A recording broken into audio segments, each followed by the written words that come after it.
నమస్తే అందరికీ. అందరూ ఎలా ఉన్నారు? Welcome back to my channel true talk. So, ఈరోజు మా ఇంట్లో స్పెషల్స్ ఏంటంటే వేడి వేడి అన్నం, వేడి వేడి చేపల పులుసు అండ్ నాటుకోడి పులుసు అనమాట. సో, నాకు వితౌట్ కారం ఇలా చాలా ఇష్టం. అందుకనే మమ్మీ ఇలా కారం వేయకుండా చేస్తుంది.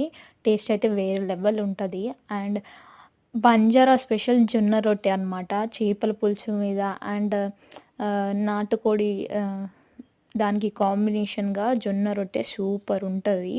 అండ్ మా మమ్మీ అయితే ప్రతిరోజు చేస్తది. పొద్దున్నే చేస్తది జొన్న రొట్టె. ఎందుకంటే అది చాలా హెల్త్‌కి మంచిది. లైక్ చపాతీస్ వీటికంటే జొన్న రొట్టె చాలా హెల్తీ అనమాట. సో, మీరు కూడా ట్రై చేయండి. అండ్ ఇది చేయడం కూడా చాలా సింపులే. సో, ఈడ నేను మమ్మీకి హెల్ప్ చేస్తున్నా కొంచెం. మధ్య మధ్యలో వీడియో కూడా తీస్తున్నా అనమాట. And so, that's it for this video guys. మళ్ళీ నెక్స్ట్ వీడియోలో కలుసుకుందాం. సబ్స్క్రైబ్ చేసుకోండే.